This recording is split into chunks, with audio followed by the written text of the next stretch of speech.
Ассалаумағалейкум, ой түрткінің көрермендері, армысыздар, барлықтарыңызға қайырлы таң. Бүгін 23 қаңтар жұма, тақырып тағы да дөңгеленген дүниедегі жаңалықтар жайлы.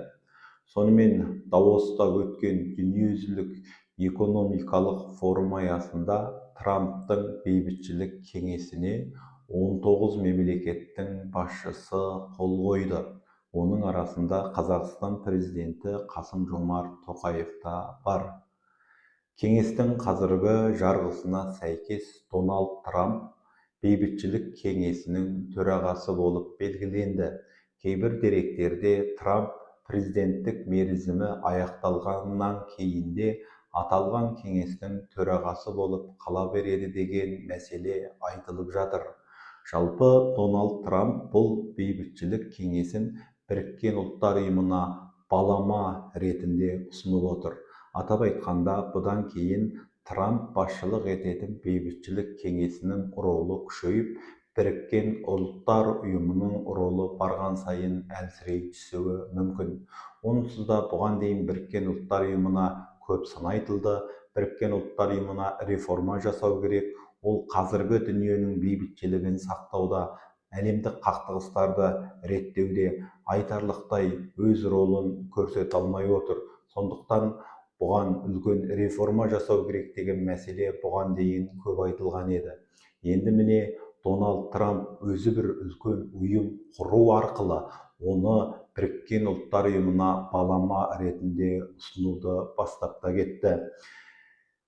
Бірнеше күн бұрын таралған деректерге сүйенсек, кеңеске мүше болған елдер мүшелік жарнасы ретінде 1 миллиард доллар қаражат тапсырады.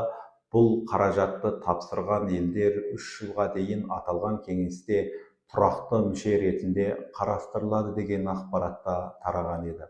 Осы жағдайға байланысты кеше Ресей президенті Путин Ресей шетелде бұғатталған активтерінен 1 миллиард долларды Трамптың бейбітшілік кеңесіне беруге әзір. Ал қалған қаржыларды соғыс аяқталғаннан кейін Украинаны қайта құру жұмысына жұмсауды көздеп отыр деп мәлімдеді. Естеріңізде болса, Ресей Украинаға басып кіргеннен кейін Ресейдің шетелдегі 350 миллиард долларлық активтері бүкілдей бұғатталған болатын. Қазірге дейін осы ақшаны Украинаға беру мәселесі әлемде қызу талқыланып келеді. Әсіресе Еуропа одағы, Еуропа жерінде бұғатталған Ресейдің активтерін Украинаның қауіпсіздігіне, Украинаға қару-жарақ сатып алуға және Украинаны қайта құру ісіне жұмсауға талпынып жатыр. Алайда Еуропа елдерінің өз ішіндегі алауыздыққа байланысты, атап айтқанда Бельгия, Венгрия сияқты елдердің келіспеуіне байланысты бұл қаржыны Еуропа одағы әлі күнге дейін Украинаға басы бүтін бере алып отырған жоқ. Украина демекші, кеше Давоста Украина президенті Зеленский мен Трампта кездесті. Кездесуден кейін Дональд Трамп кездесуді өте жақсы өтті деп сипаттады.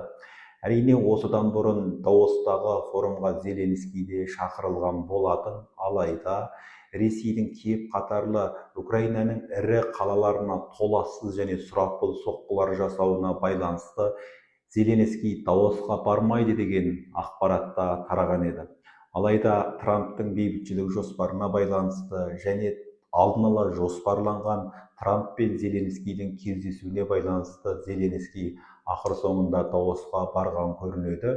Осы кеңесте Дональд Трамп пен Зеленский жеке кездесіп, Украина соғысы мәселесін арнайы талқылаған. Осыдан кейін Зеленский де мәлімдеме жасап, бірнеше күн ішінде ақш, Украина және Ресейдің делегациялары Біріккен Араб Әмірліктерінде арнайы кездесу өткізеді деп мәлімдеді. Әрине, осыдан бұрын Дональд Трамп тағы да Украинаны кінәлап, Зеленский бейбітшілік келісіміне келуге дайын емес сияқты деп жазғырған болатын. Осы кездесуден кейін Зеленский біз келісімге келуге дайынбыз, біздің мақсатымыз Украинаның тұтастығын сақтап қалу деп мәлімдеме жасады.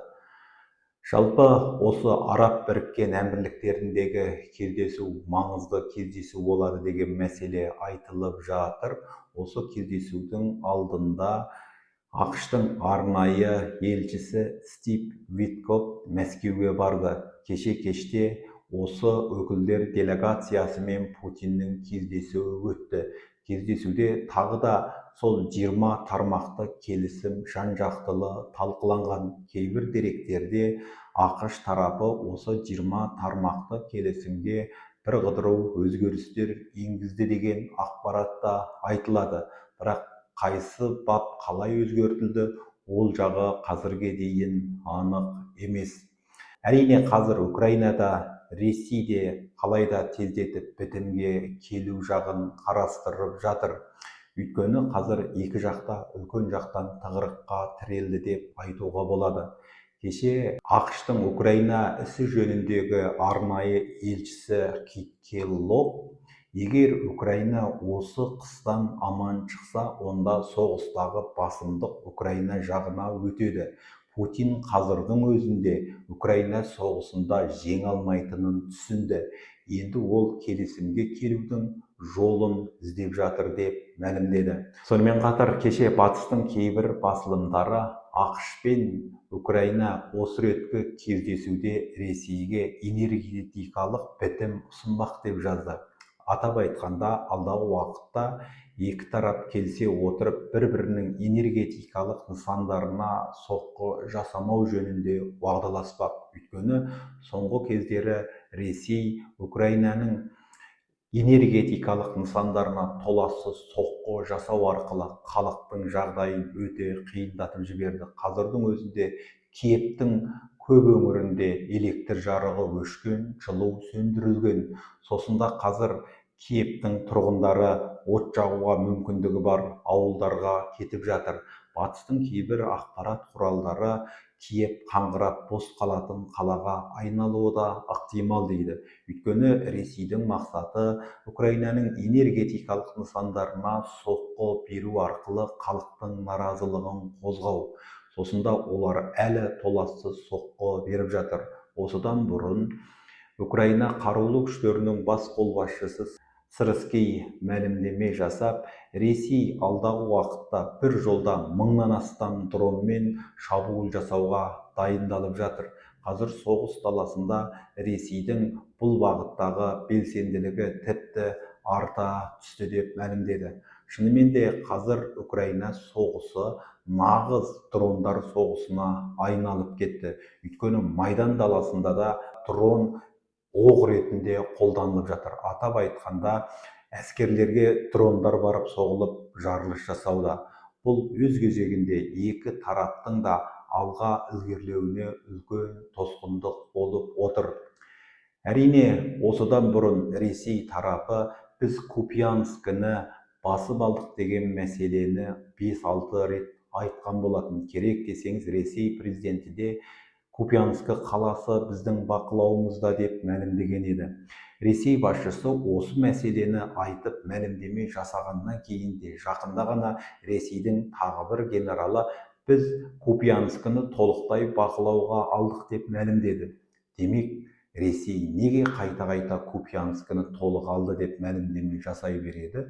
Бұл Ресейдің Купянскі қаласын толық басып ала алмағандығын түсіндіреді. Генералдың соңғы мәлімдемесіне байланысты Ресейдің көптеген блогерлері Ресейдің генералдары өтірік айтуда. Ресей ешқашан Купянскі қаласын басып алған жоқ. Тіпті қаланы бірер сағат болса да өз бақылауына толық өткізе алмады. Құйдай өтірік деп мәлімдеді. Демек, Купянскі төңірегіндегі қанды шайқас әлі де жалғасып жатыр деген сөз. Ал енді Гренландия мәселесіне келсек, Давостағы форумда Гренландия мәселесі кеңінен сөз болды. ақш тарапы Гренландияны алуға ниетті екенін тағы да қайталады. Сонымен қатар батыстың кейбір басылымдары Трамп Гренландияны алу үшін Гренландияның әрбір тұрғынына $1 миллион ұсынуды жоспарлап отыр. Аралда 57 000 тұрғын тұрады деп жазды. Сонымен қатар Данияның бұрынғы экс-премьері де тілшілерге берген сұхбатында Гренландияны Дания ақш-қа $1 триллион сатып, экономикалық пайда тапса болады. Өйткені Гренландия түптің түбінде Данияға тәуелділіктен шығып кетуі мүмкін деген мазмұнда сұхбат берген болатын. Давостағы форум кезінде Дональд Трамп тағы да осы Гренландия мәселесіне тоқталып, бізге Гренландия өте қажет, ол ақш-тың қауіпсіздігі үшін аса маңызды. Егер Гренландия Қытай мен Ресейдің бақылауына өтетін болса, онда олар ақш-тың іргесіне келіп, ақш-қа тікелей қауіп төндіреді. Қазірдің өзінде Қытай мен Ресейдің кемелері Гренландияның төңірегінде қаптап жүр деп мәлімдеме жасады. Ал шын мәнінде Трамптың бұл сөзі жай уәж үшін айта салған мәселе. Батыс ақпарат құралдарының зерттеуіне қарағанда, Қытай мен Ресейдің кемелері Гренландия аралынан кемінде 1000-1500 шақырым алыста жүрген көрінеді. Анау айтқандай, төңірегінде Қытай және Ресей кемелері толып жүр деген бос сөз сияқты. Яғни, Трамп қалайда Гренландияны алу үшін барлық мүмкіндікті пайдаланып қалуда. Дегенмен Давостағы форумда Трамп біз Гренландияны алуда күш қолданбаймыз деп мәлімдеді. Ал Еуропа одағы болса, Трамптың Гренландияны күшпен иеленуіне тіс тырнағымен қарсы. Керек десеңіз, Еуроодақ Трамп Гренландияны күшпен алуға әрекет жасап, Еуропа елдеріне қысым көрсеткен жағдайда оған қарсы экономикалық қысымды да дайындап қойған еді.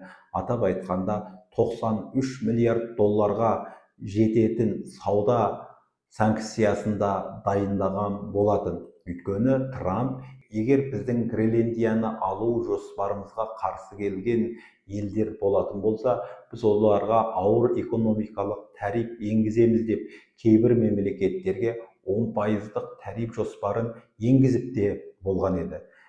Еуропа одағының жоғарыдағы тариф жоспары Трамптың дәл осы жоспарына сәйкес ереуілге қарулы жасаған әрекеті болатын. Дегенмен кейбір деректерде қазір ақш пен Дания Гренландия мәселесі бойынша үлкен жақтан келісімге келді. ақш Гренландияны басып алмайтын болды, бірақ Гренландияда ақш-тың ірі әскери базалары орнатылады және Алтын күмбез әуе шабуылынан қорғану жүйелері қойылады деген ақпаратты таратып жатыр. Аңғары ақш пен Дания осыған келіскен сияқты. Өйткені ақш үшін Гренландияда әскери база құру айрықша маңызды. Жалпы Дональд Трамп ақш-тың қауіпсіздігі мәселесі, Қытай қаупі, Ресей үрейі деген мәселелерді алға тарта отырып, әлемдік тәртіпті қайта реттеп жатыр. Кеше Дональд Трамп тіпті енді Кубаға шұқшиятынын да аңғартып қалды. Өйткені ақш-тың қазіргі әкімшілігінің жоспары бойынша Кубаға қысым жасай отырып, жылдың соңына дейін Куба әкімшілігінің басшысын ауыстыруды да көздеп отыр деген ақпаратты батыстың ақпарат құралдары жаза бастады. Яғни ақш өзіне қарсы саясат ұстанып келген елдерді біртіндеп қыспаққа алу арқылы олардың билік жүйесін ауыстыруға әрекет жасап жатыр. Ал Иран мәселесіне келсек, ақш таяу шығысқа жақын маңға өзінің бомбалаушы және соққы беру ұшақтарын, ірі кемелерін жақындатып қойды. Иран болса, егер ақш бізге соқтығатын болса, қолымыздағы барлық қаруды қолдана отырып ақш-тың әскери базаларына соққы береміз деп отыр.